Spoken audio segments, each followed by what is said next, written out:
Det der pølseskin. Bror, det skal jeg ikke stå med en ske. Hej, velkommen til studiet. Mit navn det er Palle. Mit navn er Rasmus. Håber I nyt jeres uge. Og er klar på det hyggelige selskab her. Gutter, Den hyggelige selskab. velkommen til. Hyggeligt. Mit navn det er Bulbul. Og drenge. Ja. Jeg håber, I har haft en bedre weekend end mig. Fordi min fredag starter ud med, at jeg kun skulle have været på arbejde til klokken 1. Det skulle så blive til klokken 4. Det var det. Jeg får fri klokken 4. Og jeg skal lige starte af med, at morgenen var sådan noget bare koks, ikke? Fordi ikke nok med, at jeg ikke kunne få min bil til at køre ordentligt. Så skulle jeg humpe den ned på arbejde.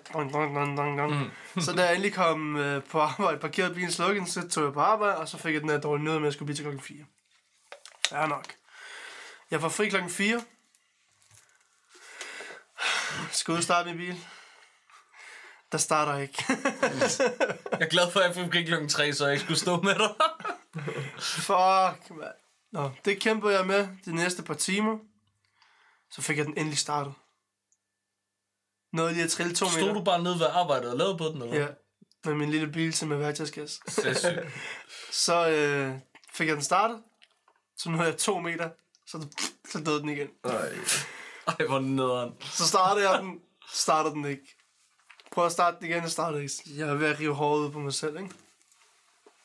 Så til sidst, efter sådan noget, en time, jeg kæmpede med det, så fik jeg den endelig startet. Der var der gået 2,5-3 timer, ikke? Ja. Så får jeg den humpet ned til min storebror under carporten. Og så begynder vi bare at skille motorrummet ad. Det viser sig, at der var sådan en løs forbindelse på elektronikken. Så det fikser vi. Og så fik jeg den lavet, og så kørte den igen. 12:30 om aftenen. Perfekt. Og det var fint, jeg tænkte luksus godt. Så er den weekend reddet. Jeg tog grusom fejl. Fordi dagen efter, der havde jeg planlagt, at jeg ville tage Det er sådan som noget. om, der er en, der skippede sin brysttræning. Ja. Klokken var 9:30, jeg magtede ikke tage min. Du har ikke trænet i 2 uger, sidder du virkelig og snakker? Okay, jeg har også været meget tiden på hotellet i Jylland og alt muligt. Og Så du har slækket der den? ligger syg. Der er altid undskyldning for et eller andet, altså. Ja, altid. Klokken var 9:30, jeg gad ikke tage min brysttræning. Jeg tænkte, Jeg vil godt lige give os en hånd for, at der gik næsten 3 minutter, før vi ramte det første sidespor. Det vil jeg godt. Det synes jeg lige, vi skal have en lille hånd for. nej, prøv her. Så jeg tænkte, Vi lytter. jeg tog i studiet, lavede noget musik. Så kom jeg hjem der klokken, jeg tror det var klokken 3:30, 5 om morgenen eller sådan noget. Så jeg var træt. Så jeg gik i seng. Så kom jeg til at tænke på, at jeg skulle til det her træf, og det starter om 5,5 timer. Du ved ikke. Nå, fuck det. Vi ser, hvad det bliver til. Jeg regner ikke med, det bliver til noget. Så der så vågnede vi op, og du ved, så gik vi ned og fik en bagel. Så var klokken kun sådan 1:30, så tænkte jeg, vi kan godt lige tage afsted. Jeg gad ikke, men regnvejret skal ikke stoppe mig, jeg havde det godt. Nej. Men det var der så nogle andre, der gjorde. Fordi jeg kom til træf derude ved den der plads der. Og jeg kunne ikke, jeg vidste ikke, hvor fuck jeg skulle køre. Jeg har aldrig været derude, og der var ikke skiltet sådan rigtigt. Den første, altså lige nu kommer ned den industrivej, hvor der blev holdt, der er der jo en hel masse højre side vej. Altså du kører ind til højre, drejer ind til venstre ved det ene firma, det andet firma, så videre. Det første, jeg drejer ind ved, der kunne jeg se nogle biler lige med holde med røven ude mod. Ja. Så man kan lige ane, der var træf, ikke? Og så kunne man høre noget musik. Så jeg tænkte, jeg drejer ind der. Og det første, jeg ser, når jeg drejer, det er 3 politimotorcykler, der står og stiger mig lige i sjælen. Og 3 politibetjenter, så de bare sådan, kommer ham den ene gående hen til mig, så ruller jeg vinduet ned og spørger sådan, hvis jeg nu skal ind på træfpladsen, ved du så, hvor jeg kan køre hen? Så siger han, jamen du skulle bare fortsætte lige ned ad vejen. Men nu hvor du er, kan du så ikke lige trille bilen ind, når jeg halser derhen? Jo, det kan jeg da godt. Det kan jeg godt gøre. Så jeg kommer derind, og de får kigget på bilen. Og kigget lidt mere på bilen. Og stiller mig nogle spørgsmål. Og du ved, jeg kan jo ikke svare på dem. Jeg stiller bare bilen hos mekanikeren, ikke? Altså, du ved, så jeg var helt lost, ikke? Du ved intet om biler. Intet biler. Overhovedet. Ingenting. Ironi kan forekomme. Jeg har faktisk aldrig nogensinde set, hvordan man skifter olie. Jeg er faktisk blind på det her øje. Ja, Og 40%. og faktisk, når du spørger, jeg er faktisk døv. Faktisk ikke, hvad du siger. Nej, så de kiggede lidt, og så bedte vi, at det var om at åbne det ene efter det andet, og så skulle jeg trille bilen ud, fordi jeg skulle lave en støjmåling, og ja. Det endte med, på stedet, der blev jeg sigtet for at have kørt med åben luftfilter, unødvendig støj, og eftermonteret tuningsstil. Det var det, du fik at vide. Ja, det var det, jeg fik at vide. Og så fik jeg så at vide, at der ville gå nogle dage, og så ville jeg få en mail på e-boks. Ja. Gutter, så har jeg et spørgsmål. når I sådan, du ved, skal... Lad os bare sige, dengang du skulle have SU, Ja. der var det en helvedes proces. Ja, det var... Altså, lige for mig var det nemt nok. Jeg ringede, og så havde jeg det et par uger efter. Ja, men det er alligevel tiden og hovedpinen med at skulle ringe frem og tilbage og sådan noget. Jo, og det er ikke noget, man bare lige... Altså, Nej. du kommer ikke i kontakt på dem uden for deres 4 timers åbningstid på telefonen. I hverdagen og fra mandag til torsdag. Ja. Nej, fordi at når det handler om, at skattekassen skal have penge, så kan de godt arbejde på en søndag, du. Der har ikke gået 24 timer, og jeg har fået den der fucking mail på e-boks fra Motorstyrelsen, bror, på en fucking søndag. De arbejder overtid. Bror, fuck det der. Jeg ringede en gang, sidst jeg havde et dilemma med bilen omkring syn og sådan noget, der skulle jeg ringe til Færdselsstyrelsen. Ja. Men jeg fik at vide på stedet, da jeg blev stoppet af politiet der for nogle år siden, der fik jeg at vide, at jeg skulle ringe til Færdselsstyrelsen, hvis jeg havde nogle spørgsmål. Mm. Så ringer jeg til Færdselsstyrelsen, og bliver nødt til at tage tid af min hverdag, fordi det er sådan noget, de har åbningstid fra 8 til 14. Ja, altså, når man er på arbejde. Ja. Så jeg fandt tid i min pause, ringede til dem og sagde sådan, ja, du skal ikke ringe til os, du skal ringe til Motorstyrelsen. Så jeg sådan, okay. Og det er efter, jeg har brugt 15 minutter i ventetid, og så har jeg brugt 5 minutter på at forklare min sag. Ja. Og så får et svar på 10 sekunder, som jeg ikke kan bruge til en skid. Og så var det en pause slut. Ja, og så ringer jeg til Motorstyrelsen. Og der ringer jeg på en torsdag. De er åben mandag til onsdag fra 10 til 12, og fredag fra 9 til 10. Ja, noget i den stil, ikke? Der er ikke noget værre. Og jeg ringer på en fucking torsdag, ikke? Så tænkte jeg, fuck, man. Så dagen efter, så fik jeg noget som mig sammen, fik ringet om fredagen der til Færdselsstyrelsen, eller til Motorstyrelsen, og så siger de, ja, jeg kan godt forstå din frustration, og sådan, men det er faktisk ikke os, du skal ringe til. Motherfucker! Jeg har lige fået at vide, Bomberklot! at Færdselsstyrelsen går, jeg skal ringe til Motorstyrelsen. Eller i forgårs. Eller i går hedder det. Så siger de, ja, men det er det altså ikke, du skal ringe til politiet. Okay. Alle myndighederne igennem, så kører vi. Jeg lige om lidt skal også ringe til min nabo. Altså, hvad sker der, du ved, ikke? Nej, så... jeg kan ikke ringe til politiet mere, for de har lukket, så jeg skal vente til weekenden var slut. Så du brugte 5 dage på at finde ud af, at du skal bare svare på nogle spørgsmål. Mandag ringer jeg til politiet, så er de sådan... For der var min udstødning, den var udsat dengang. Ja. Bare for at gøre det kort. Så jeg var blevet stoppet, og den stod for mig. Og de var rigtig flinke, de der betjente, men ham den ene, han var lidt dum. Fordi han valgte at sende mig til omsyn, selvom min bil skulle stille til syn inden for 3 uger. Så jeg var sådan, skal jeg så stadig syne den om, og syne den normalt, eller hvordan der var ledes, ikke? Ja.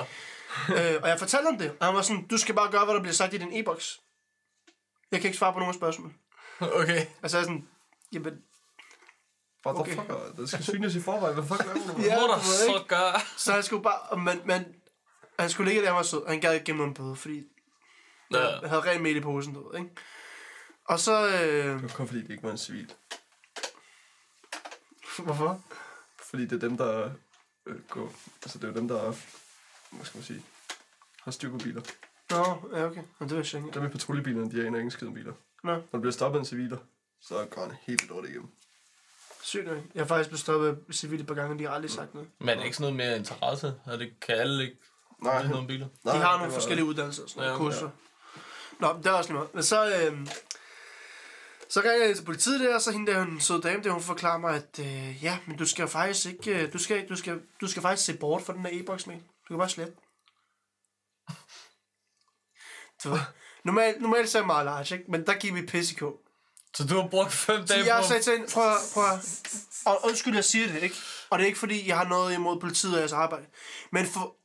Men du fortæller mig, at på grund af din kollegas lortearbejde og hans inkompetence, har jeg brugt de sidste 5 dage af mit liv på at have stress og hovedpine med at komme i kontakt med 3 forskellige myndigheder, så for at vide, at det arbejde, han har lavet, det var fuldstændig ligegyldigt, og han har spildt vores skattekroner på, at 77 myndigheder skal komme i kontakt med mig, skrive mails og fakturere papir ud, for at vide, at det helt var lige meget. Og så siger hun bare, jamen altså, jeg skal jo ikke kunne fortælle, hvad der skete ude på pladsen, men jeg er sikker på, at min kollega, han har bare handlet efter forskrifterne. De forskrifter er noget lort, sagde jeg! Og så lader du på! Fucking Karen, mand. Og så sagde jeg bare, så er jeres forskrifter altså noget lort, fordi hvordan kan du overhovedet give mening når I slår en nummerplade op, så kan I jo se, om den skal til syn snart eller ej jo. Ja, men som sagt, så kan jeg ikke fortælle, hvordan min kollega han har arbejdet ude på pladsen, men jeg er sikker på, at det ikke har været med nogen ond intention. Han bedte mig om at vise ham min mellempotte, og diskuterede med mig, om det var en bagpotte. Jeg tror kun, han havde onde intentioner. Det gad jeg ikke til at bringe op, fordi nej. Hun kunne være ligeglad, ikke? Ja. Men fuck, hvad? Sådan noget der med at blive kastet rundt af systemet, og det ene efter det andet, fordi man har et enkelt spørgsmål, ikke? Men når de skal have fat i dig, hvad sagde du søndag? Ja, jeg skal nok skrive mailen. Klokken 10 om formiddagen, ja, det er fint. Jamen, det synes jeg, på grund af alt det der med at ringe og sådan noget. Ja. Jeg ved ikke, om I har prøvet, hvis I skulle ringe til et land, så er jeg lige gået ind og slået nummeret op, og så står der en åbningstid på, hvornår man kan ringe. Mm. Og så har man tænkt, okay, fedt, det passer her dårligt det der, men jeg gør tid. Ja. Så det er fra 10 til 12, okay. Jeg ringer, det passer perfekt med, at jeg lige kan nå det 11:15. Og så ringer man. Du har ringet uden for vores åbningstider. Hvad? Ja. Nej, der står derinde. Nej, vores rigtige åbningstider er fra 9 til 11. Og så er man sådan, okay, vi prøver igen i morgen. Nej, fordi i morgen, der er det torsdag, der er vi lukket. Ja. Og det er bare sådan, ja. Så jeg er begyndt nu, jeg går ind og slår det op, uanset hvad tidspunkt det er på døgnet, og hvad dag det er på ugen, jeg ringer og hører, hvad fuck er dine åbningstider? For det, du siger i telefonen, det er det rigtige, ikke det, der står på nettet, det ved jeg. Det er fucked up. Altså, det er sådan nogle, jeg kan forstå det, hvis det er sådan noget, du ved, en lille frisørbiks eller sådan noget, der ikke lige har forrettet det inde på Google. Ja. Men når det er afdelinger i politiet nogle gange. Ja. Altså, det er sådan noget, det er store myndigheder, altså, det er sådan oplysninger. Milliarder af skattekroner går til. Jeg får stress, mand. Ikke for, altså det er ikke specifikt politiet, der hakker ned på dem. Generelt, det er sådan store firmaer og myndigheder. Og jeg får fucking stress. Altså, ret det. Hvad laver I? Det ved jeg ikke. Der kommer sådan en kling. Hørte du ikke? Det ved jeg. Men ja, det er fuck, og jeg har prøvet det mange gange. Det er ikke kun med, altså med politiet, men alle det der med kommuner og sådan noget, især er fucking gode til det. Kom, jeg kan slet ikke. Jeg kan slet ikke kommuner, altså. Eller lægehus. Lægehus, bror. Det er forfærdeligt. Når man ringer... Sådan noget, så bruger de ord som konsultationstid. Bror, kan du ikke bare kalde det, vi kan snakke her? Altså. Vi er åben. Nej, fordi I er altid åben. Ja, så rigtigt. Vi har konsultationstid i det her tidsperiode. Telefonerne er åbne, bror. Ja. Og så når du ringer der, så er sådan, så får du fat på sekretæren, så er sådan, jamen de er til frokost. Bitch! ja. De er desværre ikke til stede lige nu. Hvorfor mener du? Prøv, det er så... De får løn lige nu, hvad mener du, de er til stede? Jeg har sgu til hudlæge flere gange, ikke? Ja. Hvor at jeg får altid tiden klokken 13, og der står, kom et kvarter til en halv time før, for at have en chance for at komme tidligere. Jeg kommer altid en halv time før. Ja. Og man kommer altid en halv time senere ind. De går til frokost 12:30. Så hvad fuck beder de mig om at komme en halv time før, for de kommer ikke ud før 13:00. Så jeg kommer for sent ind til min tid alligevel. Jeg går helt amok over sådan noget. Jeg fatter ikke, at der overhovedet er tider. Eller de tidspunkter, når du skal på et lægehus. Sorry. Og Hvad? Til skade eller hvad? Nej, jeg gør bare sådan der. Hvad mener du? Jeg fik bare lige ramt om til gånden der. Ja. Du prøver, det er ligesom... Disgusting! Du ramte min arm, og så gør jeg sådan det. Det er lidt ligesom, hvis jeg får ramt min... hvis jeg får ramt min neglerod eller sådan noget, så skal jeg gøre det på alle fingrene. Det er sådan en OCD-ting. Jeg kan ikke... Nå, hvad fanden er det, jeg siger? Man kommer altid 10 minutter kvarter for sent ind til sin lægetid. Ja. Altid. Ej, man kommer aldrig på... Jeg tror aldrig, jeg nogensinde har været til lægen, og jeg kommer ind på siden. Nej. Det er sådan noget. De Så burde du give sige tidsrum. til Lone, at hun faktisk ikke har tid længere. At hendes tid er slut nu. Så hun er nødt til at gå. Du er pensionist, Lone, ikke? Du har fået svar på dine spørgsmål. hun Lone. Nu må du meget gerne gå. Hun skal faktisk bare til Rema 1000 efter at handle ind. Jeg skal på arbejde! Ja, Altså, jeg vil sige... prøv at tage 3 timer fri.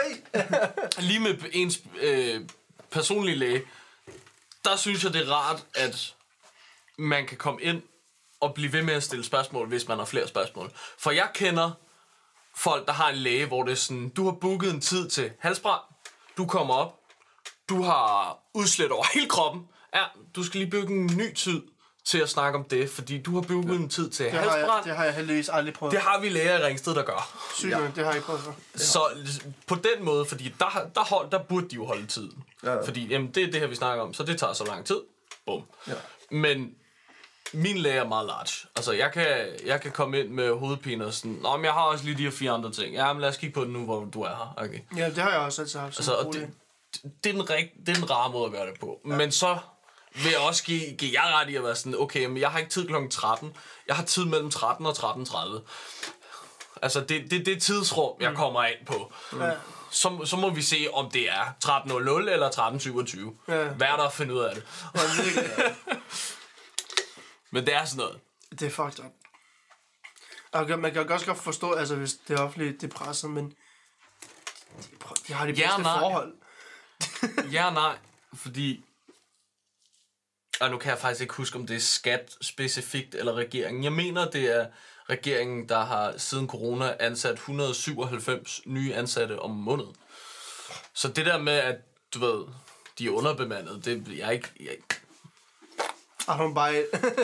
Altså, nu har jeg selv arbejdet som pædagog, og jeg får... Altså, der er underbemanding derude, men på kontorerne og sådan noget, det hvor administrativt, det er bare, de har det godt. de bruger så mange penge på kontoen administrativ ting og sådan noget. Den er jo så stor i vores regering, at det er jo til at brække sig over. Ja. Vi har så mange penge brugt i Ringsted Kommune, fordi at vi har 5 afdelinger af kommunen, der ligger i hver deres sted af byen. Ja, lige præcis. Ja. Så bare det der med at kommunikere til hinanden, det koster penge. Ja. Du I stedet har for borgerservice et sted, og jobcenter et andet sted, og ungeafdeling et tredje sted, og jamen, jeg ved ikke hvad, mand. De havde jo snakket om, at de ville lige Ringsted Kommune lægge det sammen. Ja, sammen. Den gamle, hvad er det, gamle... Ringsted Dun-fabrik der. Det blev afsløret. Det er afsløret. Det koster for mange penge. Ja. Der vil jeg sådan, hvis vi virkelig skal bruge skattepenge på noget, så lad os det gøre det på at fixe problemer, som det der lort. Ja, lige præcis. Fordi så har de ikke nogen undskyldning for, at der er 8 ugers ventetid. For du kan bare lige gå ind og banke på. Hey, Bent, har du tid til at kigge på den her? Tak. Videre. Nej, altså, der har jeg ikke, men kan du lige komme til min kollega ovenpå? Ja, lige præcis. Men nej, kan du ikke lige tage ud til min kollega i den anden af byen midt i myldretiden? Ja. Jo, jeg er der om 45 minutter på grund af alt vejarbejdet. ja, det er sådan noget. Og det er sådan noget. Fuck, hvad? Og ikke nok med det, er sådan, jo, det kan jeg godt. Er der en kommunebil ledig? Ja. Nej, så er jeg sorry. Vi har ikke lige fået købt de nye endnu. My bad. Vores skattekroner går til, jeg ved ikke, hvor mange kommunebiler. Altså, vi kan ikke bruge dem. Altså, vi sidder fast i trafikken, fordi der er vejarbejde, som de har planlagt. Apropos vejarbejde i Ringsted. De er i gang med vejarbejde ved 2 rundkørsler. Den på Næstvedvej, ned ved Faktaen, og den på Haslovej. Ja. Har du hørt, hvad der er sket? Ja, firmaet er gået konkurs. Firmaet er gået konkurs, og det er udskudt på ubestemt tid. De ved ikke, hvornår de går i gang igen, og vejen er fyldt med vejarbejde derude. Ja. Det er en 50-zone, men de har fjernet skiltet, hvor der står 50. Det står kun, hvis du kommer ud fra Køge. Lige før rundkørslen derude, hvis du kommer fra Køgevejen af. Der står der 50. Resten af vejen ud til næste vej, der er der bare dækkede skilte. De 70 skilte, der var, de er bare dækket eller væltet. Ja. Der er ikke nogen skilt. Så hvis du kommer fra Haslev af og kører mod næste vej, så kører du ikke i nogen zone. Fordi, Hvorfor gør du ikke det? altså, Du kører forbi et byskilt ude på Haslevej. Og drejer til venstre, så du er inde i en byzone. det er også rigtigt. Men alligevel... Så den er bare sænket til normalt. alt er bare... Alt er, de har, da de konkurs, der fjernede de alle 50 zone skilte. Ja. Ja, for Men det de er er sådan ikke åbnet op de for låner, 70 altså. igen. Er det ikke? Hvad? Er det sådan nogle skiltning og sådan noget? Er det ikke noget, man De skal låner? sikkert bruge dem andre steder. Ja, det skal de jo ikke, fordi de er konkurs. Så de skal forhåbentlig ikke bruge nogen steder. Så laver de bare navnet om på firmaet, og så... Ja, jeg tror, de trækker det fra i skat, og så laver de et nyt. No cat. Nu ham der, han er så sikker, at han skal ikke betale skat de næste 8 år. Der. Den sorte svane har hjulpet dem. Er du Fuck din mor, din tvivl. Vi kunne bruge det hele podcast. Så ved du, alt jeg spørger dig om. Man kunne virkelig bruge en hel podcast om at snakke om sort svane, men jeg tror også, den er snakket igennem nok nu. Alle har snakket om det. Alle har snakket om det. Men ja, fuck de offentlige myndigheder. Ja. Ved du, hvad folk ikke har snakket om? Hvad? I hvert fald ikke siden 2022, da det var et stort hit på Twitter og Snapchat og Instagram og jeg ved ikke hvad, sociale medier. Hvad er det? Hvad tror I, der er mest af i verden? Døre Ja. eller jul? Go! Fight! 100% døre. 100% jul. 100% jul, bror. Hvad? Hvorfor døre? Hvad mener du? Vores infrastruktur, prøv at tænke på, hvor mange bygninger der er. Altså, okay, men så lad os sige døre. Tæller det også som skydedøre og elevatordøre? Ja, helt under. Døre 100%. Okay. Så fortæl mig, hvor meget legetøj der findes i verden, bror. Hvor der er 4 hjul på. Der er 20.000 forskellige Hot Wheels, modeller af Hot Wheels bare. Hot Wheels. Som så- er blevet masseproduceret Okay, så lad med mig- 4 hjul på. Hvor mange Barbie-hus er der ikke med døre? Prøv, det er åbent. Hvad mener du? Nej. Det er sådan en halv Okay, hus, hvor hvis vi det er skal åbent. gå i legetøj, så lad os gå i legetøj. Hvor mange Lego-hus, Barbie-hus, Bratz-hus... Jeg skal komme efter dig. Stadig mange for Lego. Det kan ikke være jul. Hver dag... Prøv. Okay, så kan jeg komme med der kontorstol og whatnot, biler. Lad os Biler har også større. lad os tage et fly. Ja. Hvor mange hjul har det kontra døre, for eksempel? Der har været en dør, 2 døre, Nej. 3 døre. Nej. Der er et toilet, der er en dør ind til selve flyet, og der er en dør ind til cockpit. Ja. Der er 3 døre. Hvad har det? 14 hjul eller sådan noget, fordi de har alle de der små unge inde i også og sådan noget. Det er jo ikke bare et hjul der, der sidder Der en sidder hel sgu da masse. kun 5 hjul på et fly. 5 hjul. Eller 6 hjul eller sådan noget. De er grupperet 2. Der sidder 2. Hvad? De sidder, det er jo, når den går ned her, Der sidder 4 per styk. der sidder 4 det er på 12. de der stanger, så det er 12 hjul. Jamen det fly, dem er der ikke mange af. Åh! Ej, altså, okay, der er max 1 million fly i verden. Der er også 12 millioner hjul. Ja, så 12 millioner hjul, Ja, okay, 3 millioner der. hvor mange bygninger er der så ikke med døre? Hvad med, altså bare de der vogne, de går med... Alle de der, alt der kan køre ind i en lufthavn. Alt der kan køre. Bror, hoverboards, ikke? Bror, fucking... Min kuffert har hjul. Altså, jeg ved... Altså, Selv kuffert Alle kuffert har sådan en dør. nej, Der er en det er lille lynlås. lås. Nej. Jo. Så tæller vi også tandhjul, bror. Ja, så tæller vi tandhjul, hvis vi tæller lynlås. Bare glem det. Bare glem det. Altså, det er tænk ikke... på et Overvej, skib. hvor mange steder der er Men så tænk tæpper på i et stedet for skib. døre. Tænk på et skib. Jeg må tænke på, hvor mange hjul der er på et skib. Linnedvogn. Fucking... Kontorstol. Fucking... Bror, der er hjul overalt, bror. Der er større overalt, bror. Men inde bag en dør er der 8 hjul. I gennemsnit cirka. Altså, det er sådan noget. I gennemsnit. Skal vi slå halsskade og bare blive enige om, at der er lige mange at være? Nej. Bare kig herind, bror. Ja. Bare den her bygning. Der er flere hjul ind, der har fucking der... Det er der faktisk ikke. Det er dæk. Hvorfor er der ikke? Der er også kontor. Selvfølgelig. Ja, det er også rigtigt. Og der er også... Der er også jul på den der. Der er også palleløfter, der er jul over det hele. Men der er over 100 jul herinde. Tæller en port som en dør. Ja, det kan Ja, man godt. det er jo kun én stor. 1, 2, 3, 4, 5... Prøv at det er en døråbning, der er ikke nogen dør der. Tæller du? Jamen, Der er ikke okay, nogen dør. døren står derude. Den er bare ikke hængt op. Okay, så lad gå. Der er i hvert fald 7 døre i den her bygning. Ja. Der er i hvert fald Der ligger 8 jul der. 10 jul. 12 Og der er 4 der. Det er 12. Og der er 6 på palleløfter. kontorstolen. Nej, 5. 5. Der mangler en. 17. Ja, og så er Jamen, der... det er bare herinde. Så er der palleløfteren, der er... trukken. Okay, hvem er... Alle de vogne, der står... Okay, hvem er alle fabrikanter, der producerer døre? Hvad? Alle dørproducenter. Ja. Prøv at tænke, hvor mange døre de har på lager.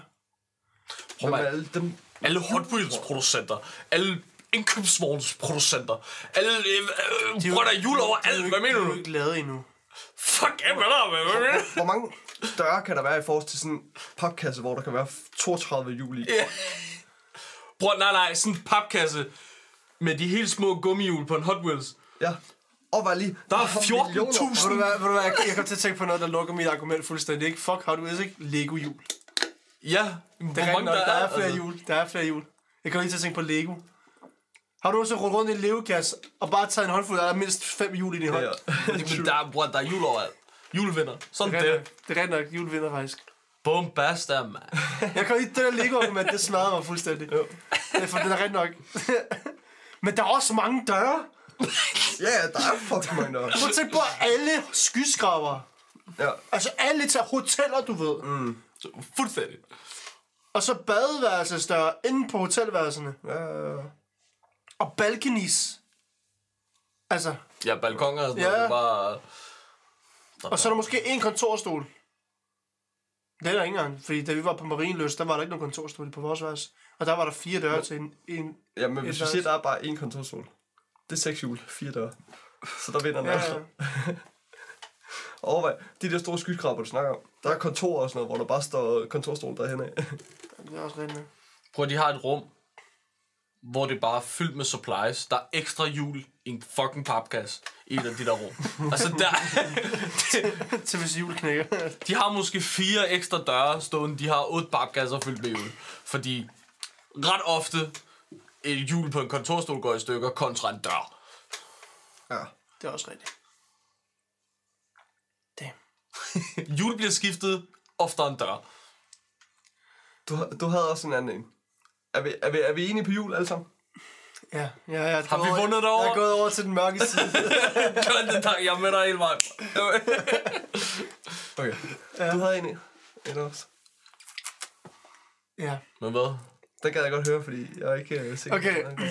Hvad bruger man skære til? Til at spise. Alt. Ja. Man spiser hvad? Mange ting. Pasta, suppe, ris. Okay, ris. Ja. Du bruger ikke en gaffel til Jeg at skulle spise. til at sige, det eneste, jeg bruger en ske til, det er... vil være suppe og sådan noget. Pasta bruger jeg gaffel, ris bruger jeg gaffel. What? Hvis jeg spiser kylling kaj for eksempel, så bruger jeg jo kniv og gaffel, og ikke en ske. What? Der bruger man en ske og en kniv. Ja. Nej, hvor kniv og gaffel. Nej, hvor er en gaffel, bror? Stop. Jo, hvad mener I, Så mand? man kan godt bruge en gaffel. Ja, det er jo ikke praktisk. Skal jeg sidde og få sådan Halvdelen falder af hver gang. Ja. Eller ryge ned mellem rillerne, og altså, bare du laver den mindste movement, så falder det af. Prøv at, ej, Parkinsons, altså, sidder og ryster helt vildt med hinanden. Det falder Nej, ikke af men bror, det er jo bare... Du Jeg har det spiser sådan- bare. Jeg har det blandet med det. Hvorfor har jeg stadig det der fra i går? Jeg har det blandet med det, fordi hvis jeg skal spise... Hvis vi laver en risret, med noget, hvor der er noget sovs og noget kylling og bla bla på, ikke også? Når vi spiser det, mens den er varm, så er det måske. Men hvis jeg putter det i en bøtte i køleskabet til dagen efter, så tager jeg gaffel. Fordi så sidder det bedre sammen. Så sidder det fast i klumper. Generelt. Okay, lad mig sige, jeg bruger gaffel til 2 ting. Måske 3 ting, jeg spiser med. Hvis jeg skal spise på en restaurant. For der altså bøf og sådan, ikke? Ja. Det bruger jeg gaffel. Hvis du har sagt ske til bøf, så har jeg slået dig. Ja, der er vi ikke uenige. Ja. Sådan noget steak og sådan noget, ikke? Fordi man skal kunne skære salater. bruger jeg ske til. Så den er også ude af billedet. Fordi jeg synes, det er fucking belastende, det der med at bruge en gaffel til at fange et stykke salatblad. Lad bare give mig en ske, kan jeg skåle den op og høvle den ind i munden. Men det er jo... Det kommer på, hvor store tingene er i den pasta. Jamen, jeg forstår ikke det der, fordi med en gaffel, det er så meget nemmere. Bare, selv med pasta, for eksempel. Spaghetti. Prøv, gafler, Ruller den bare de får det mest sådan firkantet ud i enden. De penetrerer ikke en skid. Og så halvdelen tiden et petræn, og så glider det af alligevel. Prøv at købe en ordentlig gaffel. Jeg har prøvet 100 gafler. Og gaffelen, den har nemlig også en lille del af sig, som er ske, hvor man tager kniven, tager ris op på, hvis man spiser ris, og så får man det ind i munden, uden det falder af, fordi der er ikke nogen griller hele vejen. Nej, det ved jeg godt, men det lille stykke der, det kan være fuldstændig ligegyldigt jo. Jeg spiser en hele mit liv, det virker fedt. Nej. Jo. Spis med en ske, så åbner din verden så op for nogle nye nuancer. Hvad skulle jeg spise? Jeg synes, uden pis, jeg har brugt gaffel til steak og pasta. Det er det. Så du bruger ske til pasta? Nej, til salater. Men oftest, hvis det er sådan tyk pasta. Så ser pasta salat. Dilemma. Nej, altså...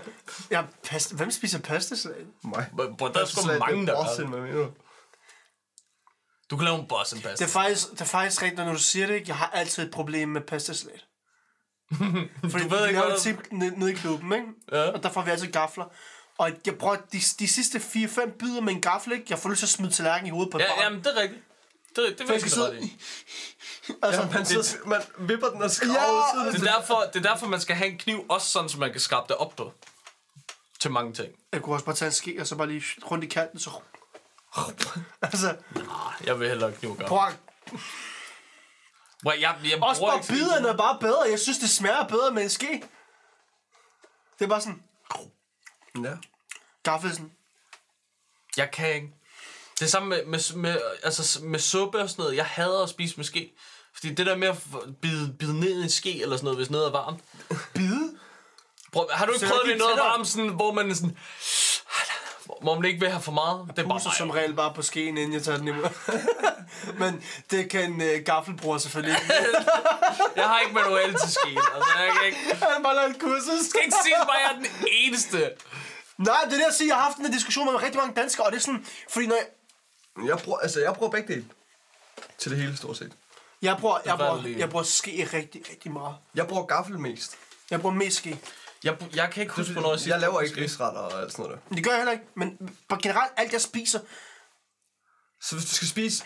Karoline, hun laver tit sådan en indbagt, hvor der er oksekød og alle mulige krydderier og... Ind i kartoffel? Nej, sådan en indbagt dej, butterdej. Butterdej, der bare er fyldt med kød og krydderier. Ja. Hvad vil du bruge til den? Det er jo sådan en, du stikker gaffelen i, skærer, spiser. Når du siger butterdej, så får du bare sådan noget blødt, når du bare lige kan tage med hånden af. Ligesom du kan. Kan man vel også godt. Ja, så kan man også bare tage en ske og bare lige... Bro, what? Hvordan spiser du kage? Bruger du ske eller gaffel til det? Ske. Til kage? Ja. Der er jeg altså også mere gaffel. Gaffel. Hvis nu... Du har faktisk legit noget, der hedder... En kagegaffel. Ja, en kagegaffel. Det ved jeg godt. Men hvis I nogensinde kommer hjem til min familie og spiser kage, min mor har bagt en polsk lavkage, ikke? Ja. Vil du altid få en lille teske med at spise? Nå, lavkage. Altså, vi snakker ikke en kage, der kan stå selv, eller hvad? Jeg tænker sådan noget, du ved... En cheesecake. Ske. I'm sorry, men du er forkert. Så er det, man presser den igennem, og så skal man igennem bunden, og så siger den bare... Dæk! Ned i Du rammer lige tallerken. Ja. Og så vipper du frem og tilbage. Nej, og så vipper du bare, så kommer der et stykke af jo. Altså, hvis din kage er lavet af sten, bror, og du ikke kan spise den uden at skære den, så skal du ikke... Bunden skal sgu da knase, hvad fuck mener du? Ja, selvfølgelig skal den knase, men du kan da godt lige komme igennem den med en ske. Du har ikke lavet sten for helvede. Prøv er det John Cena-menneske? Jeg har gjort det hele mit liv, altså. Det er jo ikke noget nyt for mig. Du tager fejl. Jeg ved ikke, hvad jeg skal sige, du tager fejl. Bror, vi køber en fucking bagerkage en dag, eller til næste podcast, og så tester vi theoriesne, fordi det... Ja, lad os lige gøre det. Lad os lige lave mukbang, bror. Ja, mukbang, var også sindssygt. Gud, det er helt seriøst. Altså, jeg har også spist kage med en gaffel, præcis samme princip. Der er ikke nogen forskel. Det er sådan, når det kommer til kage. Mad, så er det en helt anden diskussion. Det eneste tidspunkt, jeg har legit lige siddet og tænkt over, hvornår spiste jeg sidst med en ske. Jeg tror ikke, jeg har spist med en ske til andet end kold skål hen over sommeren her, når det mest har været varmt. Og Hvad så med... Risengrød endda kunne jeg finde på at spise med en gaffel. Altså, det er... Ej. Prøv at jeg kan... Okay, hold.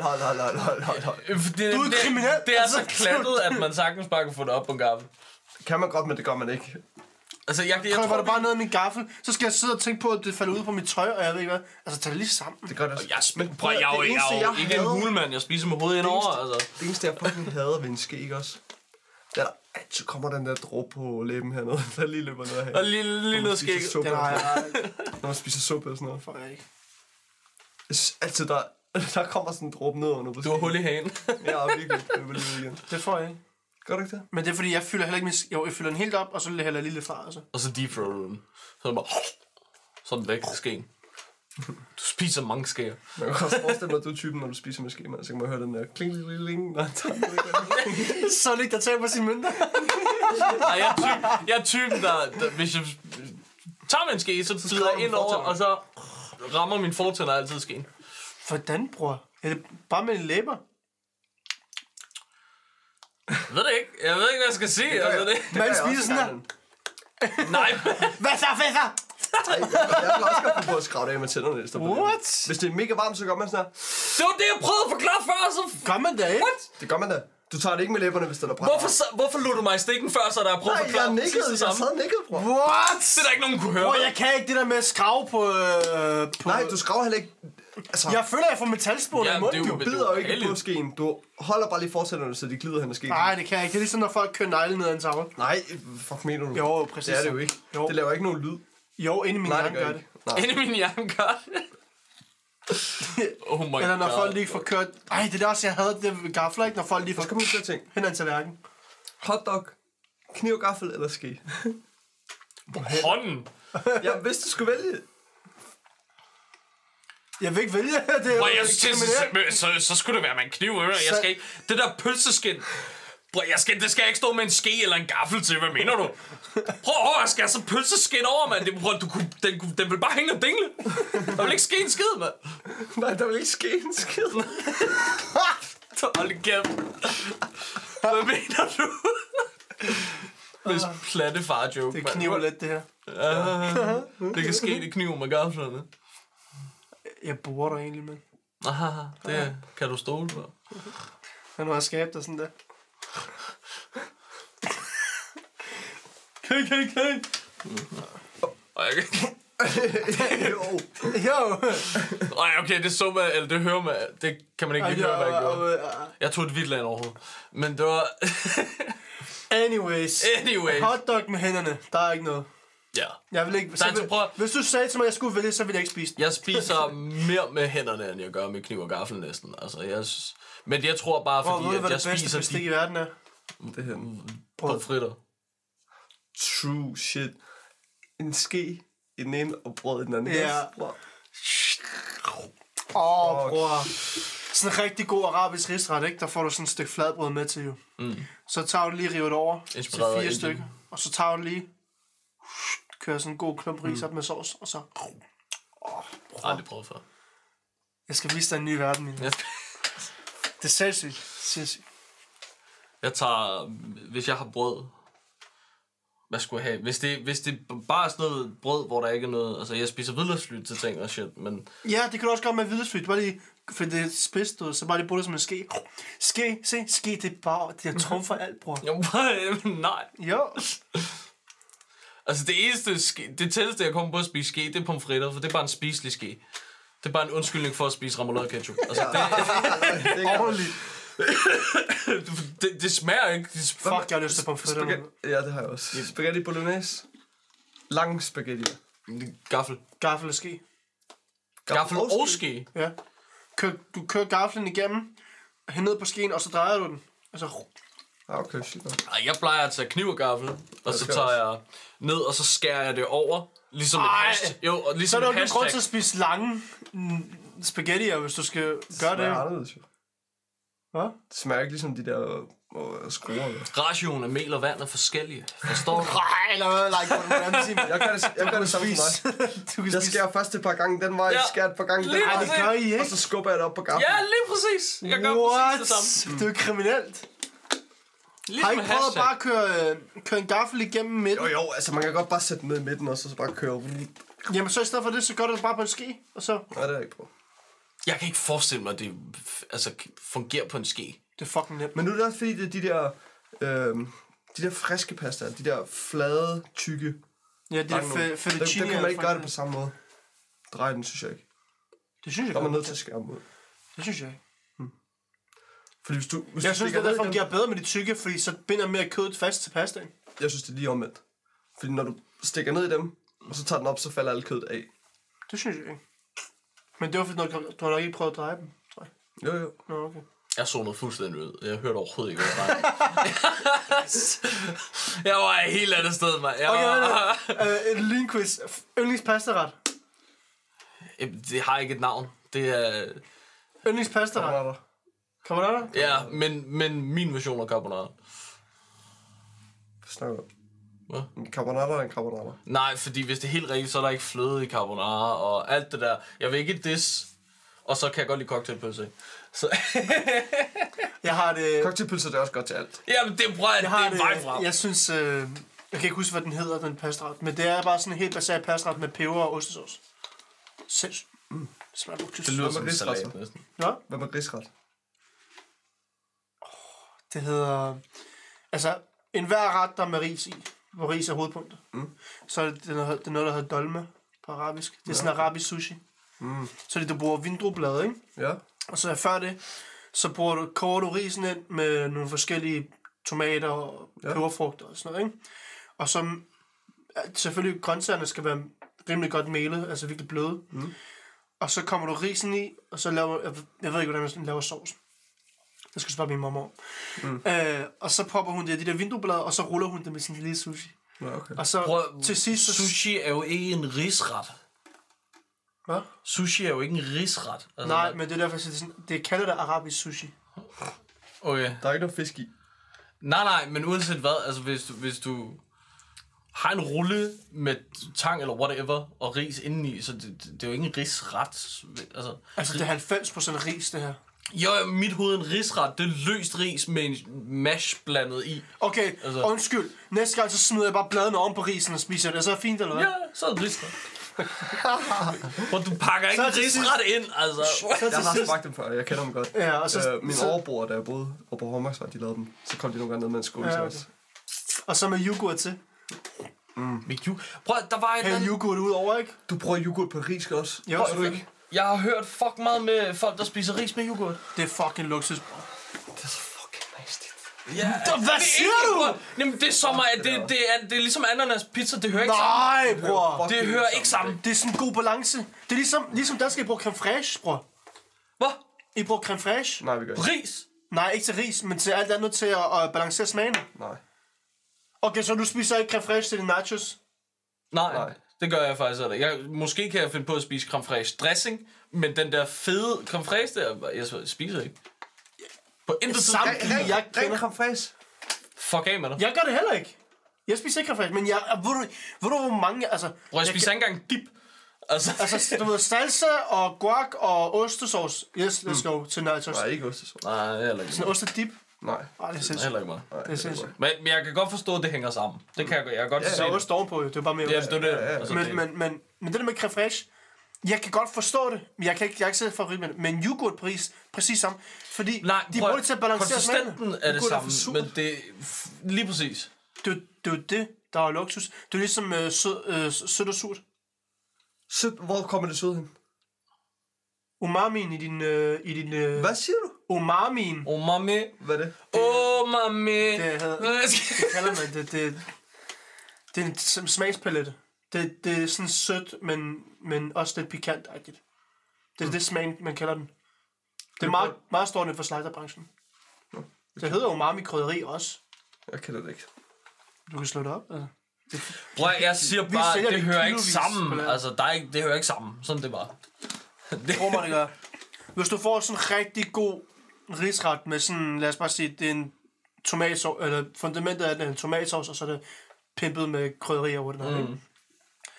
Du har lige spist sådan 4-5 skærer, du ved, smagen er god, du nyder smagen og sådan noget, ikke? Og så lige en klat yoghurt på den. Prøv, jeg kan ikke engang bare... Tomat og yoghurt hører ikke sammen i mit hoved. Altså, det er... Så lige en klat yoghurt ovenpå. Yoghurt hører ikke sammen med noget som helst. Nej, det hører sammen med mysli. Altså, det er det eneste, det hører sammen med. Okay, Det er jo ikke sådan en yoghurt med smag, det er bare en A38 jo. Det er jo ikke en yoghurt med jordbærsmag.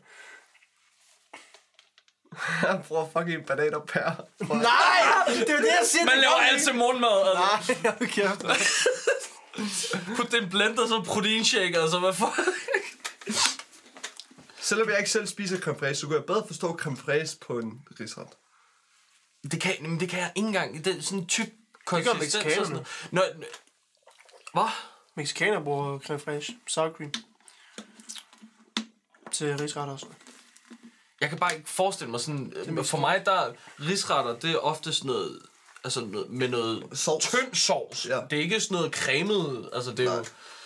Altså det, Jo, det er sådan noget creme og lækkert noget. Det er det, der handler om. Mm. Men det er også fordi... Men så spiser jeg pasta i stedet for. Nej, hvis jeg det er skal have sjovt, noget creme. fordi når jeg har set sammen, og det er stadig min dame, hun gør det stadigvæk, ris, ikke? I får sådan klistret ris. Nej. De fleste steder, jeg har set lave ris, der Altså, får man klistret ris. ja, det vil jeg, når de er kolde, så klistrer de. Men, altså ikke når de er serveret Hvis du varme. får mellemøstlige ris, ikke? De er så fine, du. Det er ligesom, Det er sandkorn, hvor. det er ligesom korn, men det er bare bløde. Men du kan ikke få dem til at hænge sammen. Du kan ikke presse dem sammen. Du sagde jo lige, det er ligesom korn, de er bare bløde. Ja. Der definerer du lige alle ris, for ris er et korn. Det er en kornsort. Ja, men det er det, jeg siger, når jeg har spist ris hos danskere, så har jeg altid været klistret. Når jeg får en kylling i kaj, så kan jeg altså tage en gaffel, og ja, jeg siger, at jeg tager en gaffel, hive den ned, og så hive halvdelen af tallerkenen op, fordi det klistrer fast så meget. Ja. Hvad fuck snakker du om? Jeg mener det! Prøv, hvad Det er laver uden de? pis. Hvor har du spist den? Altså, Hos mig, der falder risene af gaflen. det eneste, der holder min ris sammen, det er den tykke kajsovs, jeg har på, altså. Og det der, altså... Så, det er derfor, det skal være cremesauce. Det skal ikke være tynd. Ikke tynd sovs om på ris. Jeg synes bare, når jeg har set, det er ikke noget, jeg selv spiser, fordi jeg kan ikke så meget med tomater og sådan noget, men når jeg har set sådan en svensk pølseret, for eksempel, det er sådan tynd tomatsovs oven på risene. Det er jo ikke, altså, du kan næsten stadig se risene er hvide, fordi det er så tyndt. Det har... Putter du svensk pølseret oven på ris? Hørte ikke med? Hvad? Hvad fuck snakker du om? Svensk pølseret, det der med ris til. Nej. Hvad fuck snakker du om? Det er bare, Ja, det er bare det er pasta. pølser og kartofler. Store, tykke stykker pølser og kartofler sådan noget blandet op i en sovs. Prøv, jeg Og bliver så spiser du sulten. bare sovsen. Jeg bliver sulten.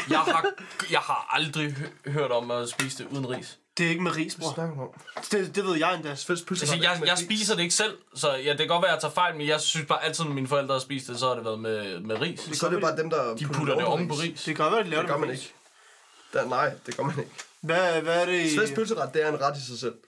Ja, men jeg troede, retten involverede ris. Nej, der er ikke ris i. Ligesom boller i kaj har heller ikke ris i navnet, men det er med ris. Altså.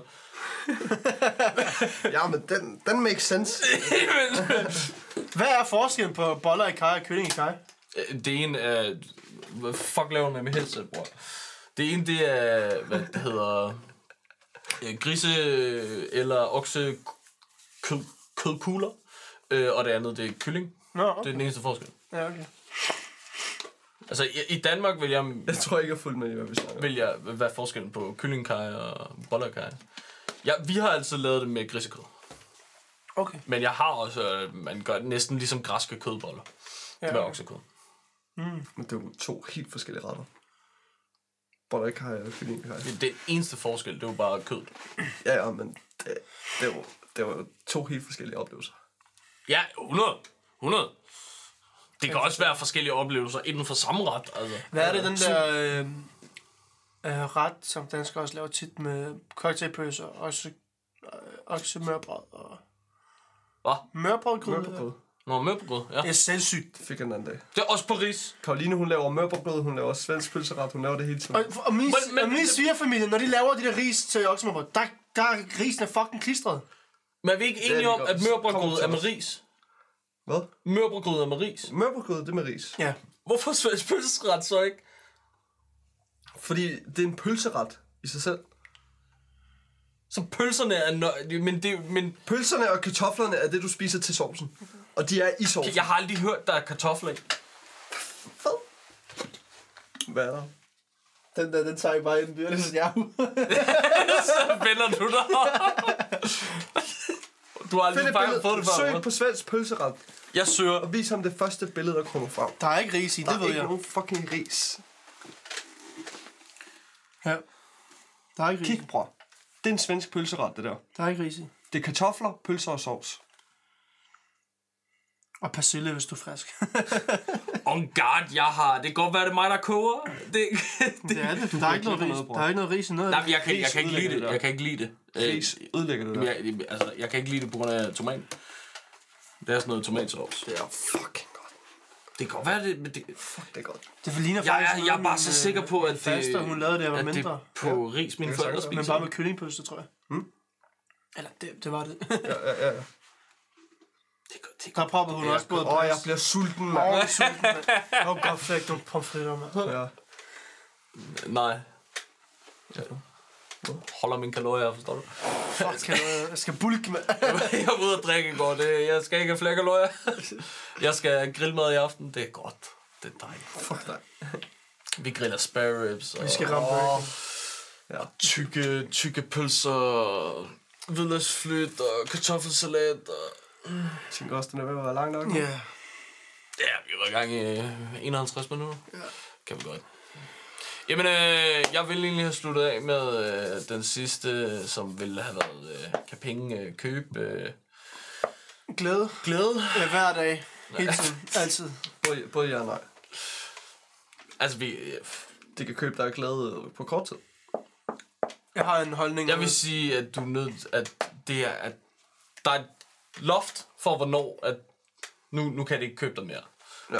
Men, Penge kan ikke købe dig glad for evigt. Hvis jeg kan forsørge mine mennesker omkring mig, og sørge for, at de ikke har hovedpine mere økonomisk, ikke? Og tage lidt den byrde fra dem, så er jeg mere end glad resten af livet. Lige præcis. Ja.